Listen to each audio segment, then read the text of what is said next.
friends, welcome back to my channel. In today's video, we have 5 budget-friendly meals that I served up this week. This isn't a true anti-haul, but it's close to it. We're at like 80% anti-haul. It was mostly shelf cooking done in this video.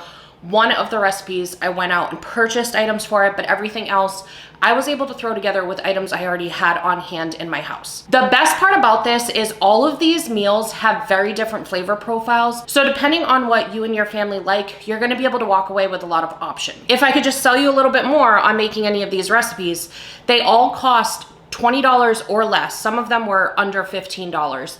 So the servings on each of them were under $5 because most of them served easily anywhere from 4 to 8 people. Very family friendly, very tasty. And as you guys know, I'm all about ease. So all of these were incredibly easy to throw together. So the 5 recipes that I have coming at you, we've got a spaghetti squash lasagna. Excuse me, what? We have Monte Cristo sliders for any Disney fans out there. We have an Italian sausage hash brown skillet, a coconut curry orzo, and last but certainly not least, John whipped up a Creole pork beans and rice dish because clearly you cannot do a roundup of recipes that are budget friendly without doing a beans and rice recipe. This one, however, is packed with nutrients and it uses cauliflower rice, but you could obviously use any rice that you have on hand. If you happen to be new here, hi, how are you? How's the family? Thank you so much for clicking on that thumbnail and giving me a chance. My name is Kate. On this channel, I do a lot of videos like this where I give you some meal inspiration if you need help with meal planning. If you end up enjoying the vibe while you're here, I would love it if you consider subscribing. So let's go answer that pesky question. What's for dinner? Okay, my friends, we are starting this spaghetti squash party by just chopping our spaghetti squash in half lengthwise. And I don't think there's really like an easy way to do this. Okay, well, we did it. The one side is going to be a little bit thinner than the other, but that's okay. We are going to go ahead and drizzle with some olive oil. Hi friends, Kate here. You want to make sure at this point to not be like me and remove the seeds. I totally forgot that part, so make sure to remove the seeds during this step. Okay, and then I'm just going to use a brush to kind of brush that on there nicely. We are just going to keep it simple with salt and pepper, but you could add Italian seasoning or red pepper flakes to this if you wanted to. Okay, now this is going to go into an oven that I preheated to 400 degrees. It's going to be in there for about 35 minutes. We're going to put these face down. The only thing is because they're so different in size, it might be okay because this isn't too much higher than this one. I might end up having to take this one out and let this cook a little longer, but I'm going to check it around the 35-minute mark. Okay, next up what I'm going to do is I'm going to mix together kind of like almost what you'd expect in a lasagna. It's like we're going to do a cottage cheese and ricotta mixture. So we're going to do about a half a cup of cottage cheese. And you could obviously, like, if you don't like cottage cheese, you could just double up on ricotta. Or if you don't like ricotta, you can double up on cottage cheese. But I'm doing about half a cup of each in there. I'm going to do a fourth a cup of Parmesan cheese. We're going to do some of this aglio olio, which I know I say wrong. It's like a zesty Italian blend from Trader Joe's. So just any Italian seasoning you like. I'm also going to do some garlic powder. I grabbed this in bulk at Costco. I really don't even use it that much. That's what's funny. Because I usually do like fresh garlic, and we'll do fresh garlic in a different step. And then some onion powder. Whoa, the top just came right off there. Some onion powder, a little more than I expected. I'm just going to go very light on the salt because I feel like both garlic and onion powder are pretty salty. And then I just did some black pepper. So we're just going to mix this together. And then this is just going to wait on the side for us while we make the bolognese sauce. I'm probably going to go ahead and stick it in the fridge because the spaghetti squash has like 27 minutes. And I don't want this to be cruising at room temperature, you know? All right, now moving on to the sauce, I'm going to do about a tablespoon of olive oil and about a tablespoon of butter. Okay, I thought I had garlic, but apparently I don't. So I've got probably about a cup of diced onion I had prepared for myself. You would want garlic. I mean, well, I assume you would want garlic, but if you don't like garlic, you are gonna skip it anyway, you know? But we're going to let those just kind of sweat it out. Did you know that they recommend adding salt? Because it'll help sweat it out a little bit better? I had no idea. So anyways, we're just gonna let that cook for 2 or 3 minutes, and then I am going to get some ground turkey in there.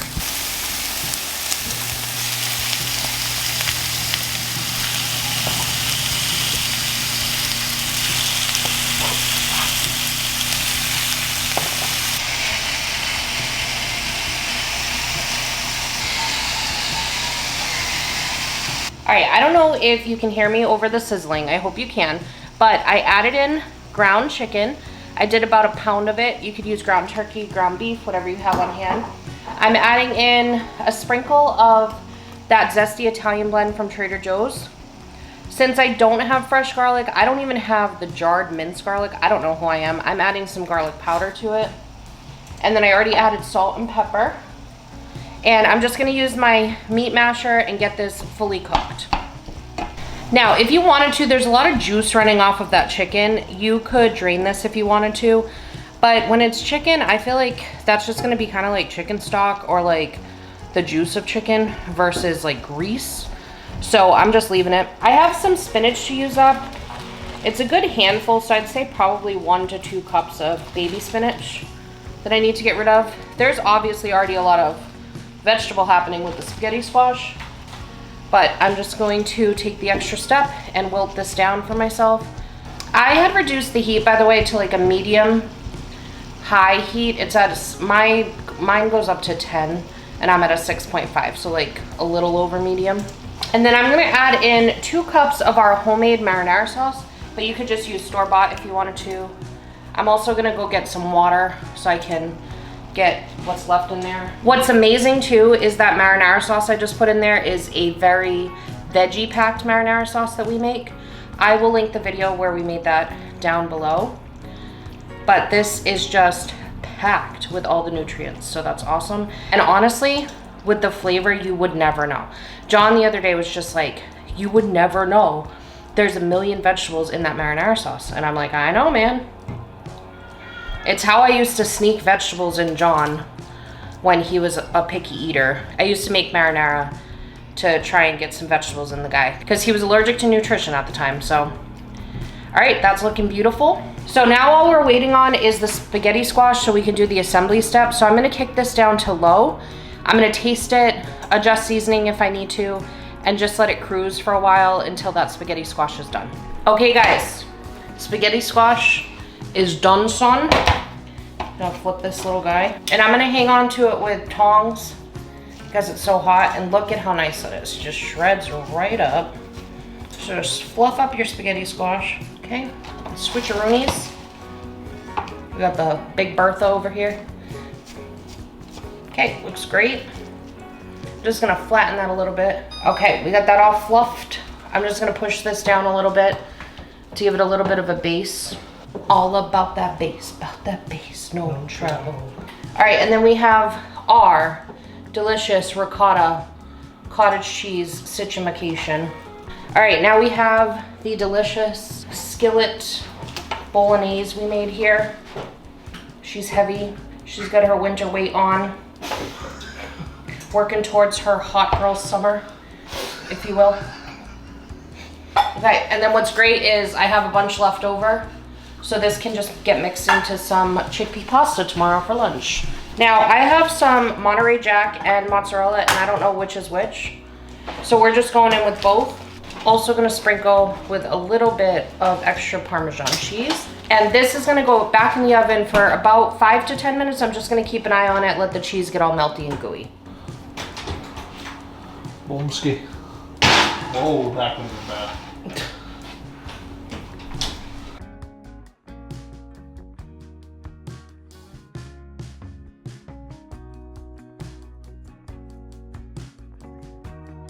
Okay friends, we are gonna be making some Monte Cristo sandwiches.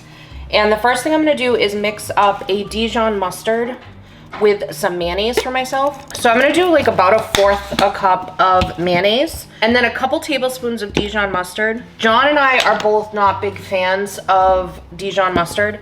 So if you are, you could do heavier on the mustard and less on the mayonnaise, or you could do even amounts of each. But I wanted to go a little more mayonnaise than mustard. We do like it in situations like this, but we just don't like it to be too punchy of a flavor. Okay, so I'm gonna set that on the side for myself. The other thing I'm going to do to save myself a step for after is I have this butter right here that I melted. This is about 3 tablespoons of butter. I'm just gonna add a little maple syrup to it. And then I'm gonna mix that together with the pastry brush we'll be using in a second and just set this on the side for myself too.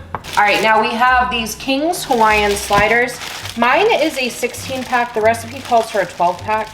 So I'm gonna have a few sliders left over, which is fine because we can make sandwiches and stuff during the week. But I am just gonna go ahead and cut the whole thing for myself while I'm doing it.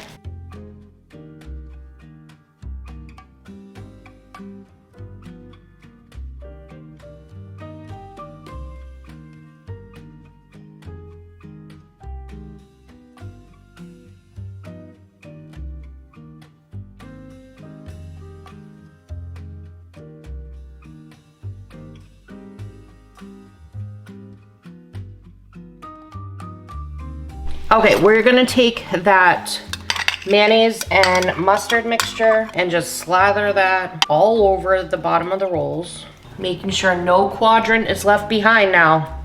Looking beautiful. Okay, now I have Gouda cheese going down. Gouda, Gouda, Gouda rocking everywhere. We're gonna end up with 3 slices of Gouda. What I'm gonna do is take 1 full slice, get it in half there. I have some maple honey ham, and I'm just gonna put 4 slices of that down. Actually, I lied. I'm gonna put 5 slices down. And I'm gonna break this one in half to give some extra to this area. Make sure it's kind of even because of the overlapping happening over here. Next up, I had 1 slice of turkey left over from one deli cut situation. And then I'm gonna do 3 more from another pack. Go this way, like so. Probably like 1/3 of a pound of ham and then 1/3 a pound of turkey. If you want more of a hearty sandwich, you could always increase that if you wanted to. We are then gonna put down 3 more slices of cheese. And traditionally you'd use Swiss. I don't like Swiss, so that's why I went with Gouda. If they had Gruyere, I would have done that because it's kind of like Swiss's less stinky cousin, you know? And then we're gonna slap on the tops. All right, now we're gonna take that butter maple syrup combo and we're gonna brush that on the top there. Okay, and then there's a little remaining, so I'm just gonna pour that kind of in those crevices there. Okay, now this next step, I'm gonna be putting some everything but the bagel seasoning over the top of this, but I do wanna give a heads up that we are gonna end up topping this with some powdered sugar. I am the type of person that loves like a sweet and savory combo. If you're not like that, you might wanna just skip this step and just do the butter topping. Okay, so I got the foil on there. I'm gonna bake this for about 15 minutes, just like this. Then I'm gonna take the foil off and let it cook for about 5 to 10 minutes to allow it to get gold.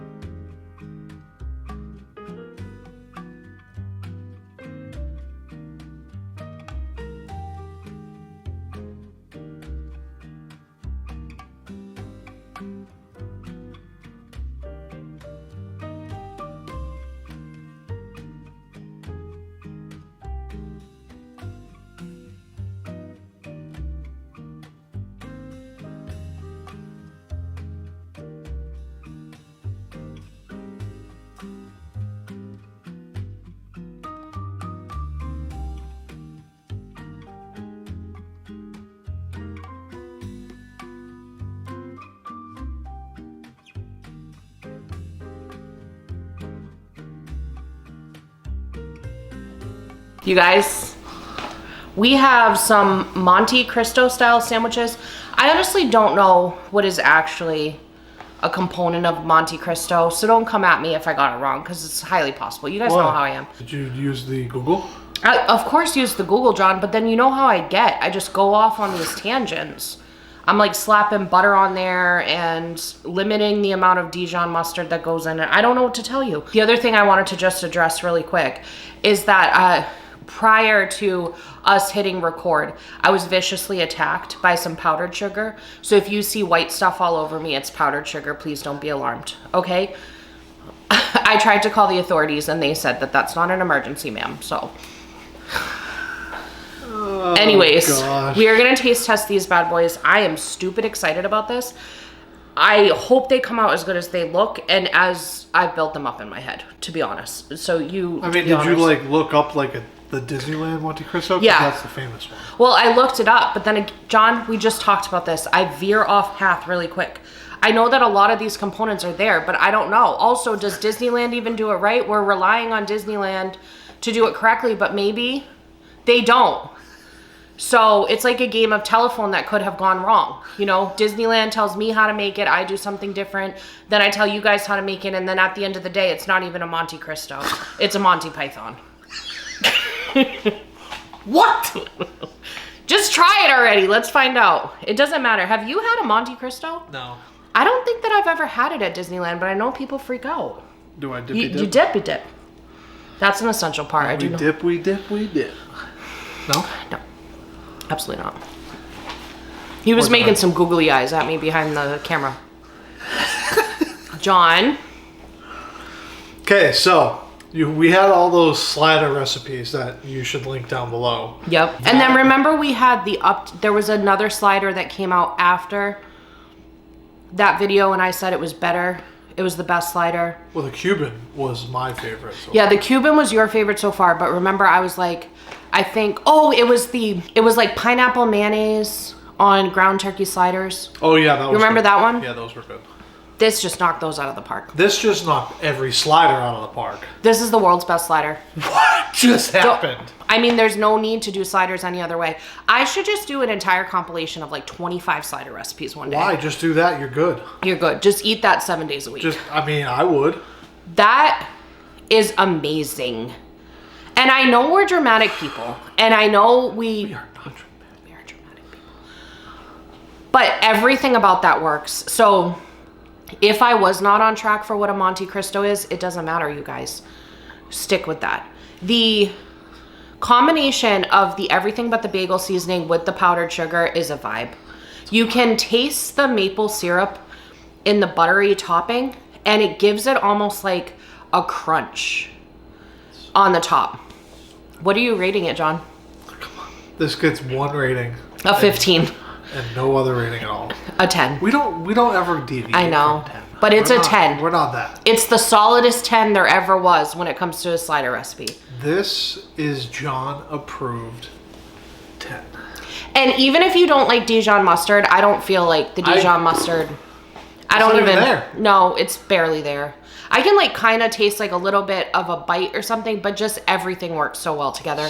And it sounds so wrong, okay? Because it's like Dijon mustard, turkey, ham, Gouda cheese on a sweet roll with butter, maple syrup slathered on it, everything but the bagel seasoning, and then powdered sugar dipped into jam. That sounds wrong. It sounds like the episode of Friends when Rachel makes the trifle. Ah! That's what it sounds like. Listen. If the trifle were a sandwich, it would be Jam's this. good. Yeah. This is good. Okay, I agree. 10 out of 10. Do recommend. Highly recommend. This is fantastic. We are going to get this feedback over to corporate, and you guys are diving into the next recipe. I know it's nothing new, but it's so good to see you.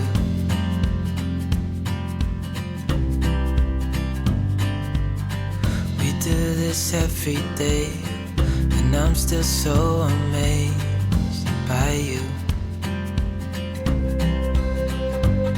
So hold me tight through the night. Okay, my friends, as you saw, we prepped some garlic by chopping off the little end on them. And then I like to just use my food processor to batch a bunch of minced garlic.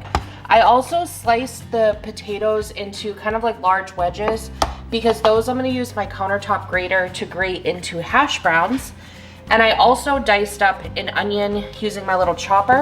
So we're just moving along over here. I also am gonna cut up the equivalent of like a cup of broccoli. You could chop this up however your heart desires.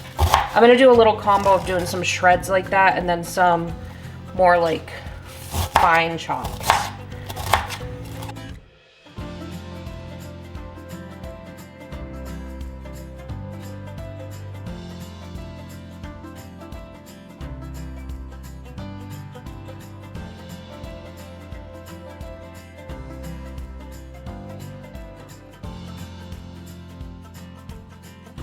Okay, you guys, as you can see, sorry if it's sizzling a little too much. We have some Italian sausage that I just browned up, and it was sizzling super hard, so I couldn't, you know, talk about it. This is the wildest frying pan in the entire world. It's like super, what is that called, warped? But anyways, I'm taking out the Italian sausage that I just browned up. I'm gonna leave, there's really not much grease, but I am gonna leave what's there because it's gonna flavor the rest of the dish. If you're not into the grease though, you could put this on a plate with a paper towel to get some of this grease off. And you could obviously get the grease out, but as you can see, it's really not much, it's only a little bit down there. So I cooked this on high to start, but now I've kicked it down to like a medium. Here you can either go down with some olive oil. I'm gonna use some butter because I just love butter so much. So we're gonna just do some butter. This is unsalted butter. And I'm gonna add about a half a cup of onion. This is a yellow onion. And I'm gonna go ahead and salt that onion. And we're just gonna let that cook for like 1 or 2 minutes. It smells like heaven in here, that is for sure. Okay, now I'm gonna put in about 3 cloves of garlic that I had minced. And we're just gonna let that cook for about 30 seconds until you start to smell it. Okay, now I'm gonna do another tablespoon of butter. And I'm gonna drop in my broccoli. Okay, I'm gonna go ahead and get all of this broccoli kind of to the center a little bit, but still pretty thin on where it's touching the pan. I'm just gonna go ahead and pop a lid over it for about 5 minutes to let it kind of steam in itself there. All right, it's been about 5 minutes. That method softened it right up, so that is perfect, and it didn't like overcook it, so I am excited. I'm gonna move all of that to the outside of the skillet. I'm going in with another tablespoon of butter, so there's 3 tablespoons of butter going in all together into this recipe. You can lighten it up if you wanted to, obviously, by doing some avocado oil or olive oil. And then we're gonna plop down the hash browns. I'd say it's like 2 to 3 cups of hash browns. And I'm gonna press that down. And I'm gonna do the same thing. I'm just gonna go ahead and cover that for a few minutes. Okay, I just realized I forgot to season the potatoes. I'm going in with salt, pepper, and some zesty Italian seasoning. I get this one at Trader Joe's, but you just use whatever you have on hand. All right, now we're gonna flip these guys over. And I'm gonna season this side now. All right, top hat going back on. All right, you guys, so we got these hash browns looking real good over here. These are nice and golden brown. So I'm gonna break them up a little bit. I'm gonna toss back in that Italian sausage. All right, now I'm gonna top this bad boy with a little bit of Parmesan cheese. Probably like 1/4 a cup, I'd say. And then you could go for like a cup or 2 cups of Monterey Jack or mozzarella. I had Monterey Jack on hand, so that's what we're gonna go with. And then we're just gonna let that cheese melt down for a couple minutes. I already turned the stove off, so we're just gonna let the residual heat melt down the cheese, and then bon appetit to us. As I told you guys at the beginning of this video, I had a mission in mind to try and do as much shelf cooking as I could, cook through the things in my fridge, freezer, and pantry, and avoid going to the grocery stores and avoid grocery store prices. I decided I wanted to make a coconut curry orzo, and I was just craving some delicious naan bread to go with it, but I didn't want to make a trip to the store for that one item, so I decided, even though I'm a little intimidated when it comes to breads, I decided I would just make it myself, and I want to show you guys exactly how easy it was. I will have the exact recipe in the description box, but let me walk you through what I did. So first of all, I took 2 1/4 teaspoon, or the equivalent of 1 packet of active dry yeast, and I mixed that with a teaspoon of sugar in 1/2 cup of warm water. I actually used a thermometer and got it to about 110 degrees because that's what the internet says that you should do. Stirred that together, stuck it on the side, and let it get all foamy. Then in my stand mixer, but you could use your biceps or a hand mixer, I got 2.5 cups of bread flour. You could use all-purpose though if that's what you have on hand, as well as a teaspoon of baking powder. I also did about a teaspoon of za'atar seasoning. If you don't have that, you can either skip it or use something else you like. And then half a teaspoon of salt. I whisked those together and then incorporated in that warm water yeast mixture with half a cup of plain yogurt, 2 tablespoons of melted unsalted butter, and a tablespoon of 2% milk, but whatever milk you have is fine. And then I just let my mixer do the work. So I used the dough hook and I let it go until it got to a shaggy dough. I then went ahead and greased the bowl of my KitchenAid mixer and let it rise for about an hour until it doubled in size. Then I formed the dough into an oval and then split it into 6 pieces. I do wish that I had split it into 8 pieces though, because I think that would have made a more thin traditional naan bread. I cooked this at 475 degrees for about 6 minutes, and then I put my broiler on for about a minute. These came out so good. Other than them being a little thicker than I would have liked, the consistency was perfect. I ended up putting a little garlic butter over the top of it and sprinkling extra za'atar seasoning, and I will be making this all the time going forward. Okay, my friends, you guys know I generally like to make things from scratch and stuff like that, but tonight we're taking help from a store-bought item, and this is a coconut curry sauce. I had full plans to make my own coconut curry sauce, but when I went to go look for coconut milk, I found out I did not have it, and instead I found this can, and I said, Kate, work smarter, not harder. So we're doing this right here. At some point, I would like to make a coconut curry sauce from scratch myself, but we're gonna go store-bought tonight. This is gonna be a 1-pan dish. It's gonna be wonderful. I'm very excited. Let's go. Now you can use whatever cooking oil you want to, but coconut oil sounds like it belongs here tonight, so that's what we're going with. I'm gonna go in with half a box of orzo. And we're just gonna get that coated in the coconut oil. And then I am going to let this toast for like 3 or 4 minutes, and then we'll start adding some more items into it. Okay, that's toasted up real nice. We're gonna let it continue toasting, but I am going to bring in some garlic and onion now. Get like 3 cloves of garlic, I'd say. And then probably about a half a cup of white onion.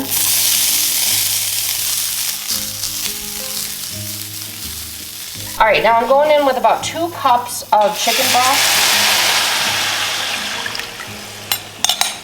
Okay, and then now we're gonna go in with that Thai coconut curry. This is a 16-ounce can, and I'm gonna do about half, so about a cup.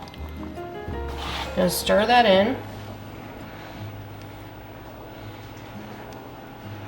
This is all on high heat, by the way. I'm gonna go ahead and zest a little lime inside here. This is completely optional. If you don't have lime on hand, this is not necessary. But I just feel like lime always makes things better, you know? So we're gonna zest half a lime, and we're gonna juice half a lime into that. All right, now I've got a can of drained and rinsed garbanzo beans going in there. So 15-ounce can of that. I'm gonna go ahead and season with some salt and pepper. I'm also gonna season with a little bit of this garam masala that we have. And then just a very small amount of this chili powder, but you could use cayenne. This is a specific chili powder, Kashmiri. And that orzo is already starting to pick up a lot of that liquid there. You can kind of see. I'm gonna kick the heat down to like a medium high-ish, so just a little bit above medium. And we're gonna let this cook for about 7 minutes, but I'm gonna stir every couple minutes.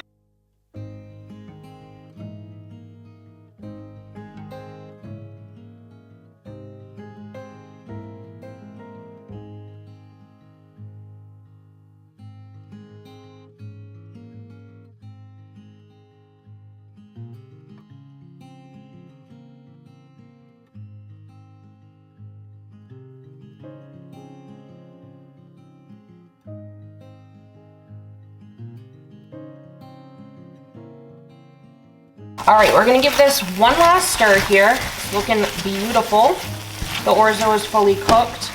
And I kicked the heat down to full medium now. So it's officially on medium. I'm making this a fish curry, but you could use whatever protein you like. Chicken, lamb, I saw was a good option for curries.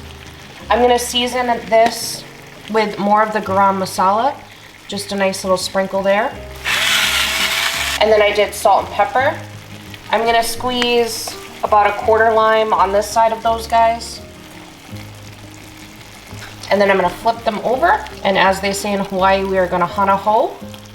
We're gonna season this side of the fish. And actually this time I'm gonna be smarter and squeeze the lime first so it has something to stick to. Looks beautiful. We're gonna cover this and let this cook for about 6 minutes, but I'm gonna be checking it every couple. I'm gonna go ahead and flip the fish. This has been about 3 minutes. And I would like to stir this middle section because our pan, I'm telling you guys, these pans, I got influenced to buy them. And when we first got them, I loved them, and now I cannot stand them. We followed the care instructions precisely. We hand wash these only, and they are definitely not no stick anymore. So, not a love there for us. All right, we'll let that cook a few more minutes. Okay, now this is fully cooked, so I'm just gonna break it up into like 4 chunks because this is gonna be 4 servings. So we're gonna have some leftover for tomorrow. Okay, as always, I'm thriving. I was not recording when I plated that, but I'm gonna go ahead and serve that with some naan bread that I made earlier. So we have the fish, we have the coconut curry orzo, and some naan bread. I am going to top it with a little toasted coconut. This is completely optional. And then I also have some mixed nuts for a little crunch, but again, very optional. And that will be dinner tonight.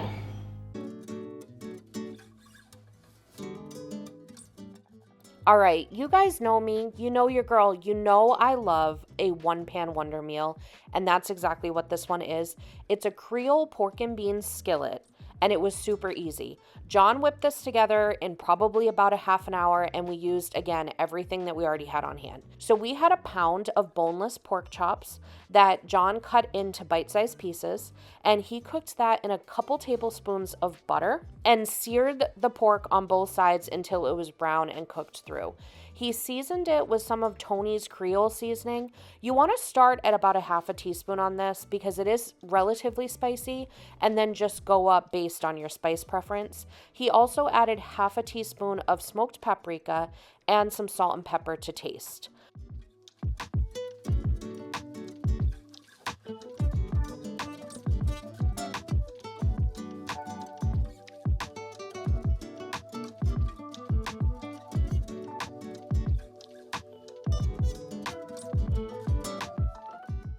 And then once he got the pork all cooked through, he went ahead and added probably 2 to 3 cups of a cauliflower rice stir fry mix that I got at Costco, but you could also use any type of rice that you like at this point.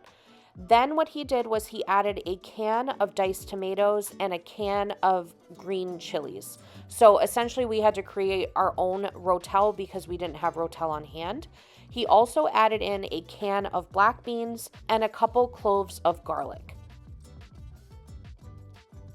We also added in about 1/4 cup of chicken broth, and then he zested and juiced half of a lime to go into this. Once you get all of the elements in there, you're basically just gonna stir everything together and let it simmer on the stove together for 5 to 10 minutes. If you want it to be extra spicy, you could stir in some hot sauce or cayenne pepper. This was absolutely delicious. It almost reminded me of a Creole pork chili or something. It just blew me away for something that was so simple to throw together. We were completely impressed. All right, you guys, thank you so much for spending part of your day with me. It means the absolute world to me. I truly hope that I landed in this video how delicious all 5 of these recipes were. I could not get over it. I think a lot of times with budget meals or nutritious meals, there's this misconception that you're gonna miss out on flavor, and hopefully you guys will make one of these recipes and learn that that is certainly not the case. I hope I delivered whatever you needed when you clicked on that thumbnail, and I hope you have a magical day. Bye.